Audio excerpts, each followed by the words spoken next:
কিয়ামতের দিন যেদিন মানুষরা মুসিবতের মধ্যে থাকবে, আল্লাহ পাকের শাস্তির ভয়ে দৌড়াদৌড়ি করতে থাকবে, যেদিন মানুষ ভয়ে প্রকম্পিত হবে, সেই দিন আল্লাহ সুবহানাহু ওয়া তাআলা দুই শ্রেণীর মানুষের মর্যাদাকে বাড়িয়ে দিবেন। এরা বিশেষ সম্মান আল্লাহর কাছে পাবে। সুবহানাল্লাহ। আমরা জিজ্ঞাসা করলাম, আল্লাহ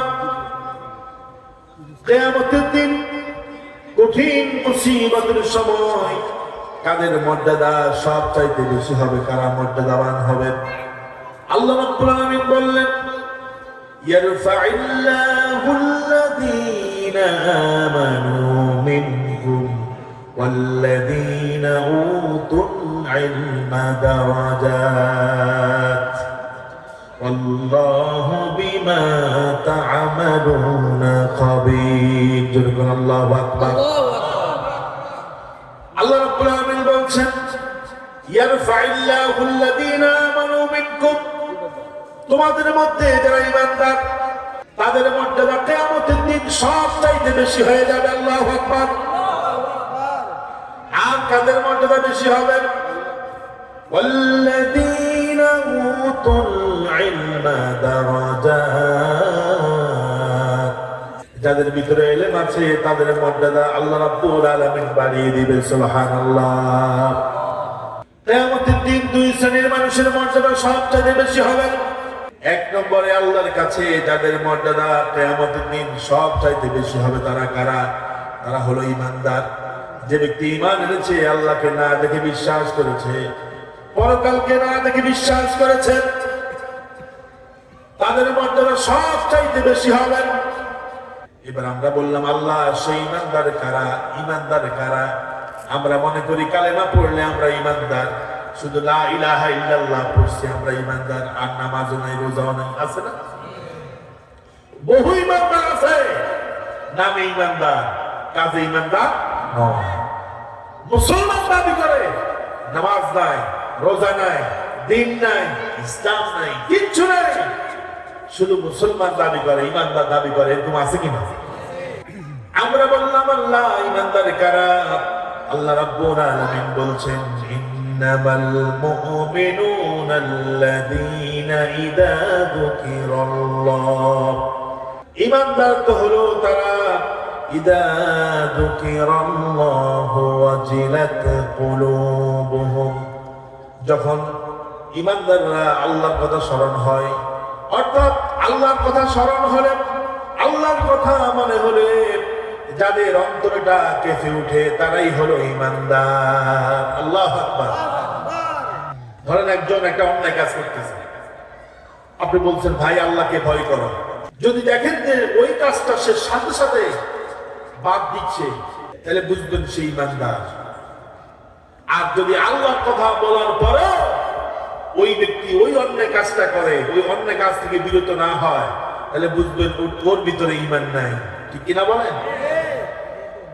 ইযা যুকিরাল্লাহু ওয়াজিলাত কুলুবুহুম, আল্লাহর স্মরণে যার অন্তরটা প্রকম্পিত হয়ে যায়, ভীত সন্ত্রস্ত হয়ে যায়, আল্লাহকে যে ভয় করে সে হলো ঈমানদার। একটা উদাহরণ দেই, বনী ইসরাইলের 3 ব্যক্তি বিপদে পড়ে গেছে। বিপদটা কেমন? তারা একটা রাস্তা দিয়ে যাচ্ছে, পাহাড়ের পাদদেশ দিয়ে তারা যাচ্ছে, হঠাৎ করে ঝড় তুফান শুরু হয়ে গেল। তারা চিন্তা করছে, এই ঝড় তুফান থেকে বাঁচার জন্য আমাদের তো নিরাপদ কোনো আশ্রয় নাই, কোনো ঘর বাড়ি নাই। তারা পাহাড়ের একটা গর্ত, গুহার ভিতর তারা ঢুকে গেছে। কয়জন? 3 জন। এখন গুহার ভিতরে ঢুকার পরে উপর থেকে একটা পাথর, বিশাল একটা পাথর এসে ওই গুহার মুখে পড়ছে। এখন তারা আটকে গেছে, বের হতে পারতেছে না। এত বিশাল একটা পাথর, 3 জন মিলে চেষ্টা করতেছে, কিন্তু পাথরটা তারা সরাতে পারতেছে। অনেক বড় পাথর। এবার 3 জন মিলে মাশওয়ারা করলো, পরামর্শ করলো, তোমার জীবনের এমন কোন ঘটনা আছে কিনা যে যেই ঘটনা তুমি একমাত্র আল্লাহর সন্তুষ্টির জন্য করছো, পৃথিবীর কাউকে দেখানোর জন্য করো নাই, একমাত্র আল্লাহর সন্তুষ্টির জন্য করছো, এরকম কোন ঘটনা আছে কিনা চিন্তা করো। 3 জন মিলে চিন্তা করতে লাগলো।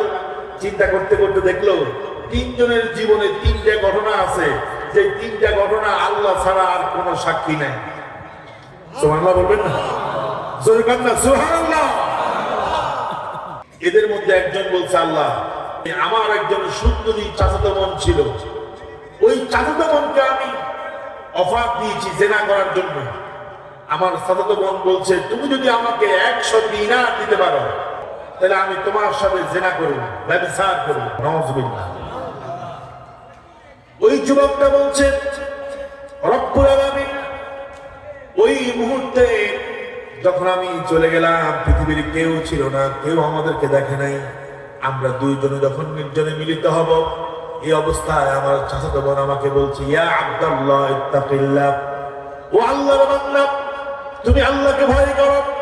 ওই যুবকটা বলতেছে, রব্বুল আলামিন যখন তোমার কথা বলেছিল এক মুহূর্ত আমি দেরি করি নাই, সাথে সাথে আমার চাচাতো বোনের কাছ থেকে আমি চলে আসলাম, তার সাথে আমি জেনা করি নাই, অপকর্ম করি নাই। যুবকটা বলতেছে, ইন্নী কদ ফাআলতু যালিকা ইবতিগা ওয়াজহিক ফাফরুজ লানা মিনহা। রব্বুল আলামিন ওই যে তোমাকে ভয় করে আমি জেনা করি নাই, ব্যভিচার করি নাই, আমার চাচাতো বোনের কথায় আমি ভয় পেয়ে গেছি, তোমাকে ভয় করে সেখান থেকে আমি চলে আসলাম। এই ঘটনার সাক্ষী পৃথিবীর কেউ হতে পারে নাই, কেউ এই ঘটনা দেখে নাই। রব্বুল আলামিন তোমার সন্তুষ্টির জন্য আমি অন্যায় থেকে অপরাধ থেকে সেদিন ফিরে এসেছিলাম। রব্বুল আলামিন তুমি যদি ওই আমলটাকে কবুল করে থাকো তাহলে এই কঠিন মুহূর্ত থেকে আমাদেরকে তুমি বাঁচায়া দাও। আল্লাহু আকবার। পাথর সরে গেল, পাথর সরে গেল, তারা ওখান থেকে বেরিয়ে আসলো। সাইয়্যিদানা ইউসুফ আলাইহিস সালামের নাম আপনারা শুনছেন না? ইউসুফ আলাইহিস সালামকে জুলাইখা তার খাস কামরার মধ্যে নিয়ে গেছে, যেখানে জুলাইখা থাকে। সেখানে নিয়ে ইউসুফ আলাইহিস সালামকে বলতেছে, ইয়া ইউসুফ হাইতালাক, আসো আমাকে উপভোগ করো, আমার দিকে আসো। ওই রুমের ভিতরে জুলাইখা এবং ইউসুফ ছাড়া আর কেউ ছিল না। যখন ইউসুফ আলাইহিস সালাম চিন্তা করছে যে আমাকে আল্লাহ দেখতেছে, সাথে সাথে দৌড় দিছে। সুবহানাল্লাহ কোনটা?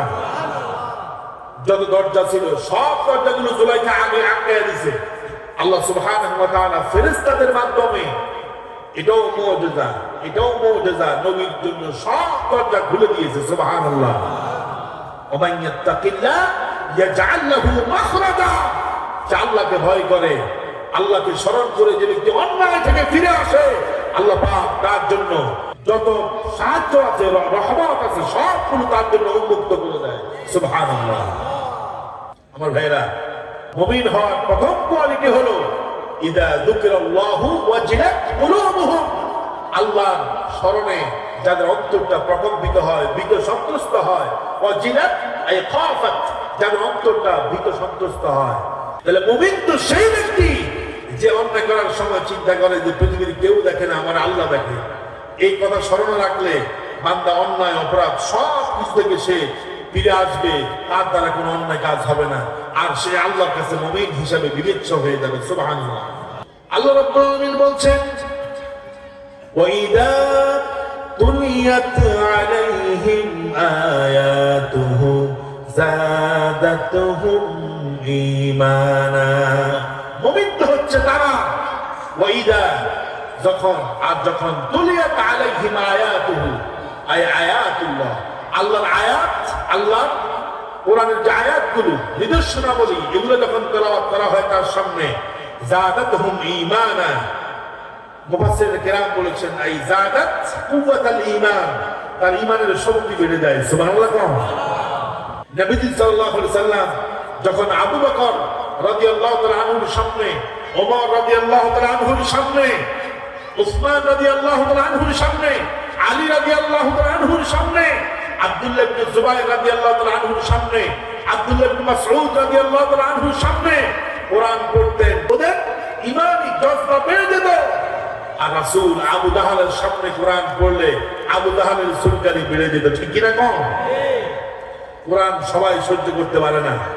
সেই কিতাব তেলাওয়াত করলে, সেই কিতাবের তাফসীর করলে, সেই কিতাব থেকে ওয়াজ করলে যাদের কাছে তৃপ্তি লাগে, প্রশান্তি লাগে, ভালো লাগে, ওরা ইমানদার। আর এই কোরআন থেকে তাফসীর করলে, হক কথা বললে, সঠিক কথা বললে যাদের গায়ে লাগে ওরা হচ্ছে মুনাফিক। আল্লাহ রাব্বুল আলামিন বলছেন, وَإِذَا قِيلَ لَهُمْ تَعَالَوْا إِلَى مَا أَنزَلَ اللَّهُ وَإِلَى الرَّسُولِ رَأَيْتَ الْمُنَافِقِينَ يَصُدُّونَ عَنكَ صُدُودًا। আল্লাহু আকবার। সূরা নিসা আয়াত নম্বর 61। আল্লাহ পাক বলছেন, রাসূল আপনি যখন ওদেরকে বলবেন যাদের অন্তরে নিফাকি আছে, যে তাআলাও তোমরা আসো ইলা মা আনজালাল্লাহ ওয়া ইলা রাসূল, আল্লাহ তার রাসূলের উপরে যে কিতাব নাযিল করেছে সেই কিতাবের দিকে আসো, আর রাসূলের দিকে আসো। রাসূল কি বলে দিকে আসো, তখন দেখবেন মুনাফিক টাইপের লোকরা ইয়াসুদ্দুন আনকা সুদুদা। সদ্দা ইয়াসুদ্দু মানে হচ্ছে মুখ ফিরিয়ে নেওয়া, অর্থাৎ মুনাফিকি যাদের মধ্যে আছে ওরা মুখ ফিরিয়ে নিবে, তারা আপনার কোরআনের কাছে আসবে না। এজন্য মুমিন হতে হলে কোরআনকে ভালোবাসতে হবে, কোরআন তেলাওয়াত করতে হবে, কোরআন শুনতে হবে, কোরআন বুঝতে হবে, কোরআনের আলোকে সমাজ করতে হবে, দেশ করতে হবে। ঠিক কিনা বলেন? এরপরে মুমিন যারা ওয়া আলা রাব্বিহিম ইয়াতাওয়াক্কালুন, মুমিন তো তারা যারা সব সময় ভরসা করে কার উপরে? মূসা আলাইহিস সালাম তার উম্মতদেরকে নিয়ে একেবারে সাগরের পাশে চলে আসছে, পিছন দিক থেকে আওয়াজ আসতেছে যে ফিরআউনের দলবল আসতেছে। এখন মূসা আলাইহিস সালামের উম্মতরা ভয় পেয়ে গেছে, তারা বলতেছে, মূসা ইন্না লামুদরাকুন। আদরাকা ইউদরিকু, ইদরাক মানে ধরা, মানে আমরা ধরা খেয়ে গেছি, আজকে বাঁচার উপায় নাই, পিছনে তো ফিরআউনের বাহিনী আসতেছে। তিনি বলছেন, ক্বালা কাল্লা ইন্না মা'ইয়া রাব্বী সায়াহদিন। ক্বালা আই ক্বালা মূসা, মূসা আলাইহিস সালাম বলেছেন, কাল্লা কখনো নয়, সম্ভব না, ইম্পসিবল। ইন্না মা'ইয়া রাব্বী, আমার সাথে আমার রব আছে, এটাই হলো ঈমান। সুবহানাল্লাহ। বিপদের মুহূর্তে বলবেন যে কেউ নাই, কে আছে? আল্লাহ আছে। আমার ভাইয়েরা, এই কথা বলার পরে আল্লাহ পাক মূসা আলাইহিস সালামকে বলছে, মূসা আমি আল্লাহর উপর ভরসা করছো ঠিক আছে, তবে তোমার হাতে যে লাঠি আছে এটা সাধারণ লাঠি না। আনিদ্রিব বিআসাকাল বাহর, লাঠিটাকে সাগরের মধ্যে নিক্ষেপ করো। সাগরের মধ্যে লাঠি নিক্ষেপ করেছে, আল্লাহ পাক 12টি রাস্তা বের করে দিয়েছে। সুবহানাল্লাহ। ওয়া তাওয়াক্কাল আলাল হাইয়্যিল্লাযী লা ইয়ামুত, আল্লাহ পাক বলছে এমন আল্লাহর উপর ভরসা করো যে আল্লাহ মরে না। তুমি মানুষের উপর ভরসা করবা, মানুষ একসময় মরে যাবে, কথা হয় না।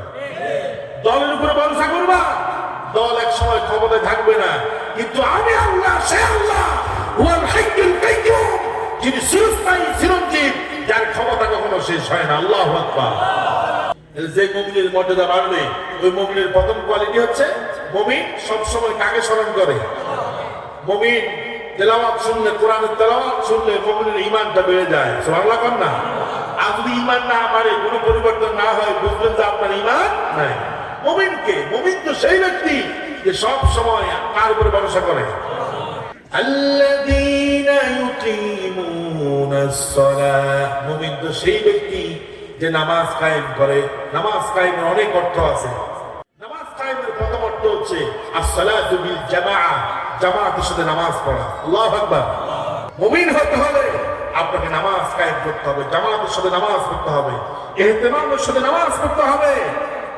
আমার ভাইরা, মুমিনকে, মুমিন তো হচ্ছে সেই ব্যক্তি ওমিম্মা রাযাকনাহুম ইউনফিকুন, আল্লাহ পাক বলছে যে আমার দেয়া রিজিক থেকে আমার জন্য খরচ করে সে হচ্ছে মুমিন। সুবহানাল্লাহ। মুমিনের অনেক গুণ, অনেক কোয়ালিটি আছে। আবার সূরা আল মুমিনুনের ভিতরেও মুমিনের গুণাবলী আছে। এগুলো আলোচনা করতে গেলে কয়েক ঘন্টা লাগবে। সংক্ষেপে 5টা গুণ বলছি, যে এই গুণগুলো যদি আমরা অর্জন করতে পারি তাহলে কিয়ামতের দিন আমাদের সম্মান বাড়ায় দিবে কে? এবার আসেন 2 নম্বর, যদি সময় কম।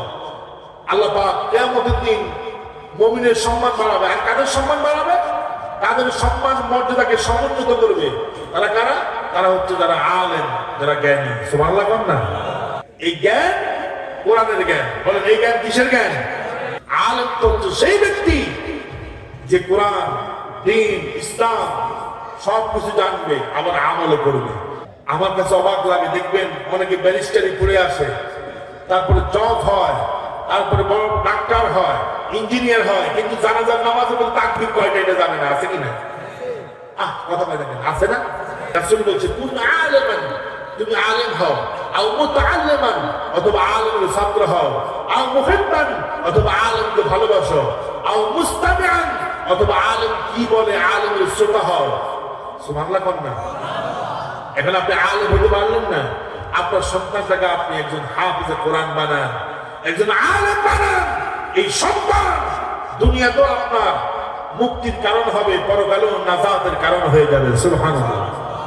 মানুষ যখন মারা যায় তার সব আমল বন্ধ হয়ে যায়, কিন্তু 3টা কাজ দুনিয়াতে সে করেছে, ওই 3টা কাজের সওয়াব কিয়ামত পর্যন্ত সে পেতে থাকে। সুবহানাল্লাহ। কেউ যদি নেককার সন্তান রেখে যেতে পারে, এই নেককার সন্তান যত আমল করবে ওই আমলের একটা সওয়াব আল্লাহ রাব্বুল আলামিন তার পিতামাতার কবরের মধ্যে পৌঁছায়া দিবে। সুবহানাল্লাহ। নবীজি সাল্লাল্লাহু আলাইহি ওয়াসাল্লাম বলেছেন, মান ক্বরাআল কুরআন, যে ব্যক্তি কোরআন তেলাওয়াত করে, কোরআন পড়ে, ফাস্তাজহারাহু, কোরআনকে ধারণ করে, কোরআনকে মুখস্থ করে, ফাহাল্লা হালালাহু, হালালকে হালাল হিসেবে জানে, ওয়া হারামা হারামাহু, আর হারামকে হারাম হিসেবে মানে, রাসূল সাল্লাল্লাহু আলাইহি ওয়াসাল্লাম বলেছেন, আদখালাহুল্লাহু বিহিল জান্নাহ, আল্লাহ রাব্বুল আলামিন এই কারণে কোরআন মুখস্থ করেছে, কোরআন অনুযায়ী আমল করেছে, এই কারণে রব্বুল আলামিন তাকে জান্নাতে প্রবেশ করাবে। শুধু তাকে জান্নাতে প্রবেশ করাবে তা না, বিশ্ব নবী সাল্লাল্লাহু আলাইহি সাল্লাম বলেন, ওই কোরআনের হাফেজ যে ব্যক্তি হবে, কোরআনের আমলকারী যে ব্যক্তি হবে, তাকে আল্লাহ রাব্বুল আলামিন সুপ্রিম পাওয়ার দিয়ে দিবেন। ওয়া শাফাআহু ফি 10, 10 জন ব্যক্তির ব্যাপারে সুপারিশ করার জন্য আল্লাহ রাব্বুল আলামিন তাকে পাওয়ার দিয়ে দিবে। সুবহানাল্লাহ। আমি বলি প্রাথমিক যে শিক্ষাটা, যে দ্বীনি ইলম, যে দ্বীনি জ্ঞান, এটা শেখানোর জন্য আপনার সন্তানকে আপনি মাদ্রাসায় দেন। মাদ্রাসা থেকে দ্বীনি ইলম শিখার পরে এবার তাকে আপনি স্কুলে ভর্তি করান, কলেজে ভর্তি করান, তাকে আপনি দুনিয়ার যত শিক্ষা আছে সব শিক্ষা দেন, কিন্তু আপনি যদি প্রাথমিক শিক্ষাটা তাকে কোরআন থেকে না দেন, দ্বীনের ইলম, দ্বীনের জ্ঞান, ইলমে দ্বীন অর্জন করার জন্য যে পথ আছে, এই পথ তাকে দেখিয়ে না দেন, সে বড় ডাক্তার হতে পারে, ইঞ্জিনিয়ার হতে পারে, ব্যারিস্টার হতে পারে, তবে সে একজন খাঁটি মুসলমান হতে পারবে না। ঠিক কিনা গো আমার ভাইরা? আমার সময় শেষ। ওয়া আখির দাওয়ানা আলহামদুলিল্লাহি রাব্বিল আলামিন। আসসালামু আলাইকুম ওয়া রাহমাতুল্লাহি ওয়া বারাকাতুহু।